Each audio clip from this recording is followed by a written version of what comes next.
17 February 2026चा हा शासन निर्णय आहे, ज्यामध्ये शासनानं काय म्हटलेलं आहे, तर छत्रपती शिवाजी महाराज महाराजस्व समाधान शिबिर अभियान टप्पा 1 ची अंमलबजावणी करण्यासंदर्भामध्ये हा शासन निर्णय आहे.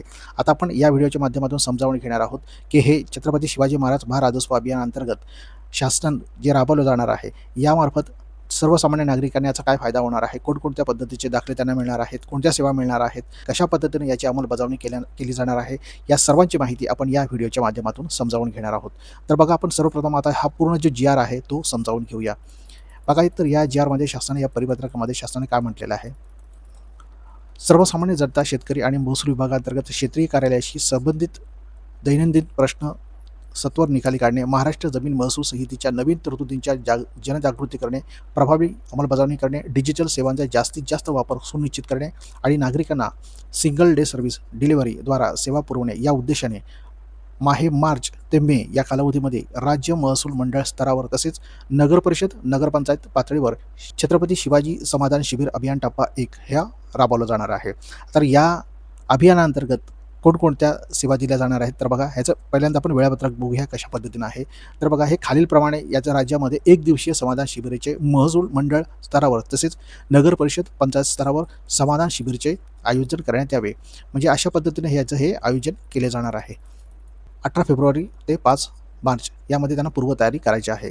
आणि इथे त्यांनी काय म्हटलेलं आहे, तर तालुक्यातील महसूल मंडळाची संख्या 6 पेक्षा जास्त असल्यास संबंधित मंडळामध्ये आयोजित करायच्या दिनांकाबाबत संबंधित जिल्हाधिकाऱ्यांनी निर्णय घ्यायचा आहे. म्हणजे प्रत्येक मंडळ स्तरावर हे शिबिर राबवले जाणार आहे. तर बघा, मार्चमध्ये तालुक्यातील मंडळ स्तरावर जे शिबिर आयोजित केले जाणार आहे ते कधी, तर शनिवार दिनांक 7 मार्च 2026 आणि शनिवार दिनांक 14 मार्च 2026 या दिवशी हे शिबिर आयोजित केले जाणार आहे. आता एप्रिल महिन्यामध्ये तालुका मंडळ स्तरावर शिबिराचे आयोजन केले जाणार आहे. तर ते कधी केले जाणार आहे, तर हे बघा, 10 एप्रिल 2026 ते 17 एप्रिल 2026. त्यानंतर मेमध्ये नगरपरिषदा व नगरपंचायत स्तरावर शिबिराचे आयोजन केले जाणार आहे. तर या हा जे शिबिर आहे, तर नगरपंचायत किंवा नगरपरिषदा स्तरावर कधी, शुक्रवार दिनांक 8 मे ते 15 मे आणि 15 मे या 2 दिवशी हे शिबिर आयोजित केले जाणार आहे. आता यामध्ये हे अभियान जे आहे हे राबवण्यासाठी शासनाने काही आहेत हे पूर्वसूचना, मार्गदर्शक सूचना दिलेल्या आहेत. या कोणाला दिलेल्या आहेत, तर संबंधित जिल्हाधिकारी, नंतर तहसीलदार आणि जे काही या संबंधीचे अधिकारी आहेत यांच्यासाठी काही सूचना दिलेल्या आहेत. तर बघा, त्यांनी काय म्हटलेलं आहे, यामध्ये शासनाने वेळोवेळी निर्गमित केलेल्या शासन निर्णयातील तरतुदीनुसार भूगोटदार वर्ग 2 जमीन भूगोटदार वर्ग 1 मध्ये परावर्तित करण्यात आल्या किंवा नाहीत याची तपासणी मंडळ स्तरावर करणे व अशा काही जमिनी वर्ग 1 मध्ये परावर्तित करणे बाकी असल्यास त्याबाबत वेळोवेळी निर्गमित केलेले शासन निर्णयातील तरतुदीनुसार पूर्वतयारीच्या कालावधीत प्रक्रिया पूर्ण करावी व अद्ययावत नोंदीसह 7/12 लाभार्थ्यांना वितरित करावे. म्हणजेच काय, तर त्याने दुसरं काय म्हटलेलं आहे, तर जिवंत 7/12 मोहिमेअंतर्गत यापूर्वी शासनामार्फत सूचना निर्गमित करण्यात आल्या आहेत. या अनुषंगाने सर्व गावांमध्ये 7/12चे वाचन पूर्ण करून प्रलंबित नोंदीच्या याद्या तयार कराव्यात आणि त्या अनुषंगाने दुरुस्तीबाबत कार्यवाही शिबिरापूर्वी पूर्ण करून घेणे, शिबिरात अद्ययावत अभिलेख अर्जदारांना उपलब्ध करून द्यावा. सार्वजनिक अर्थसहाय्य योजना अंतर्गत पात्र लाभार्थ्यांचे अर्ज शिबिरापूर्वी भरून घेणे व समितीच्या बैठकीचे आयोजन करून लाभ मंजूर करून घ्यावे व शिबिरात मंजुरी आदेशाचे वितरण करावे. आता इथे त्याने काय म्हटलेलं आहे, तर सार्वजनिक अर्थसहाय्य योजना अंतर्गत या ज्या सार्वजनिक अर्थसहाय्य योजना आहेत, जसं की श्रावणबाळ योजना आहे किंवा अपंग कल्याण योजना आहेत, या ज्या काही अर्थसहाय्य सामाजिक योजना आहेत, यांच्यासाठी सुद्धा त्यांनी काय म्हटलेलं आहे, तर अर्जदार जे आहेत, पात्र लाभार्थी त्यांना काय करायचं आहे, शिबिरामध्ये बोलवून त्यांचे अर्ज भरून त्यांची बैठका घेऊन आणि त्यांचे अर्जाची काही मंजुरी करून त्यांना वितरित सुद्धा करायचे आहेत. आता यानंतर तुकडेबंदी कायद्याअंतर्गत दिनांक 15/11/2065 ते 15/10/2024 पर्यंत प्रमाणभूत सीमेपेक्षा कमी क्षेत्राच्या जमिनीचे खरेदी विक्रीचे व्यवहार व हस्तांतरण याबाबत गावनिहाय यादी तयार करावी. नोंदणीकृत दस्तांचे आधारे रद्द झालेली तुकडेबंदी कायद्याच्या उल्लंघनामुळे 7/12 मधील इतर अधिकारातील खातेदाराचे नाव इतर अधिकारात नोंदविलेले शेरे तसेच नव्याने प्राप्त अर्जाविषयी फेरफार घेणे, अनोंदणीकृत व्यवहाराविषयी गावनिहाय माहिती गोळा करून नोंदणीकरिता नोंदणी विभागाकडे पाठवणे, अद्ययावत 7/12 करून शिबिराची दिवशी अद्ययावत 7/12चे वाटप करावे.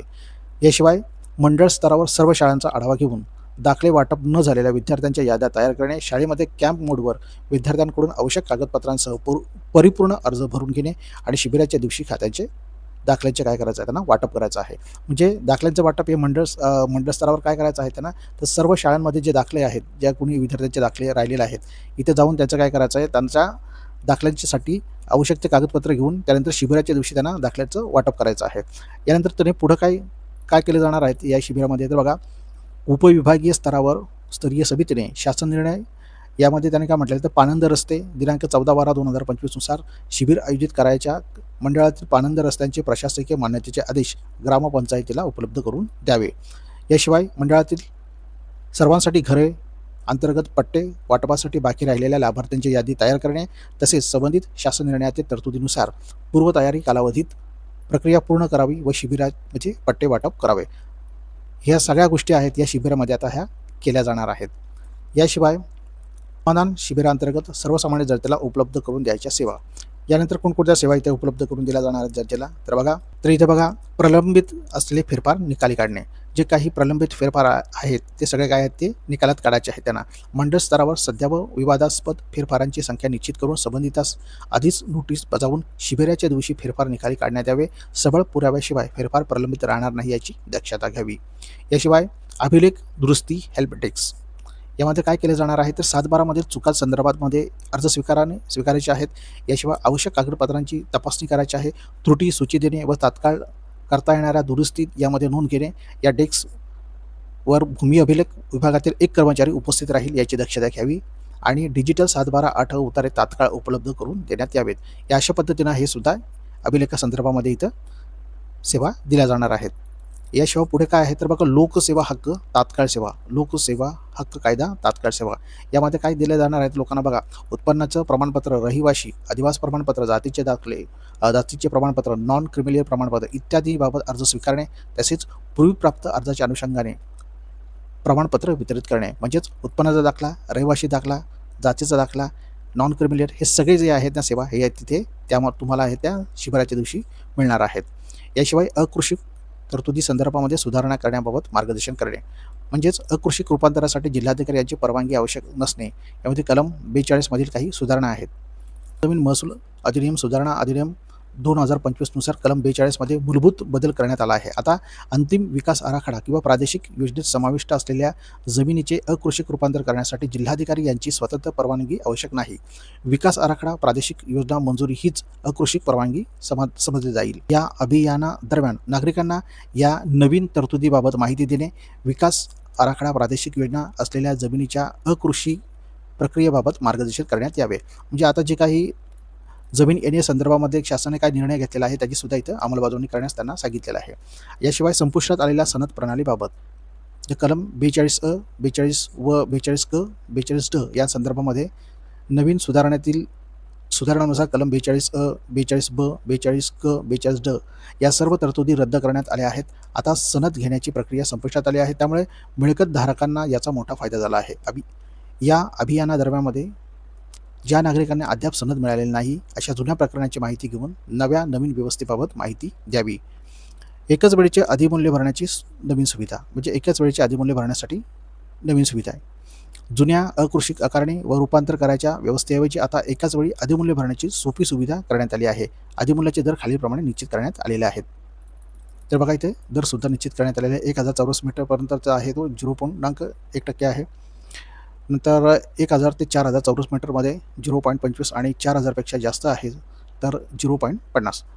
याशिवाय डिजिटल 7/12ला कायदेशीर वैधताबाबत जनजागृती करणे. म्हणजे शासनाने जो डिजिटल 7/12 आहे याला कायद्याने आता वैधता दिलेला आहे. याबाबत शासनाने काय सांगितलेलं आहे तर त्याची जनजागृती करायची आहे, लोकांमध्ये त्याच्याबाबत माहिती द्यायची आहे. भूसंपादित केलेल्या अकृषिक परवानगी केलेल्या प्रकरणी कमी जास्त पत्रके तयार करून गाव दप्तर अद्ययावत करणे.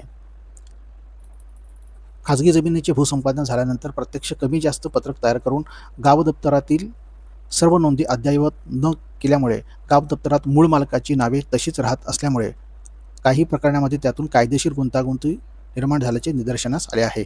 तसेच अकृषिकी परवानगी विकसन परवानगी दिल्यानंतरही रस्ते, सुविधा क्षेत्र, खुली जागा आणि विकासयोग्य भूखंड यांचे स्वतंत्र अधिकार अभिलेख न झाल्याने अवैध हस्तांतर व्यवहार आणि चुकीचे अधिकार अभिलेख नोंदी होऊन कायदेशीर प्रसंग निर्माण होतात. हे टाळण्यासाठी या संदर्भामध्ये मोहीम राबवण्याची स्वतंत्र सूचना देखील यामध्ये देण्यात आलेल्या आहेत. ईज ऑफ डुईंग बिझनेस म्हणजे सुधारणा नागरी सुविधा. तर या संदर्भामध्ये सुद्धा हे अभियानामध्ये समाविष्ट करण्यात आलेलं आहे, ज्यामध्ये एक खिडकी व्यवस्था, सिंगल विंडो क्लिअरन्स. यामध्ये समाधान शिबिरामध्ये एक खिडकी सिंगल विंडो प्रणाली राबवणे आवश्यक आहे. सर्व महसुली अधिकारी, नायब नायब तहसीलदार, मंडळ अधिकारी, तलाठी एकाच ठिकाणी उपलब्ध राहून नागरिकांना त्वरित सेवा देतील.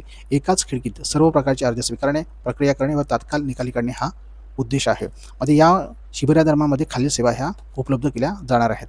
हे बघा, बघा, यामध्ये ई मोजणी आहे, ॲग्रिस्टॅक आहे, PM किसान आहे आणि तक्रार निवारण. या सगळ्या ज्या सेवा आहेत ना, त्या एका दिवशी तिथे सगळ्या दिल्या जाणार आहेत.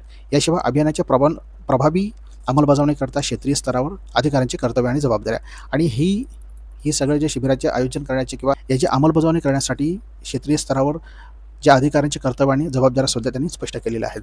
तर यामध्ये प्रत्येक अधिकाऱ्याच्या जबाबदाऱ्या इथे स्पष्ट केलेल्या आहे. तर इथे बघा, जिल्हाधिकारी यांची जबाबदारी स्पष्ट केलेलं आहे.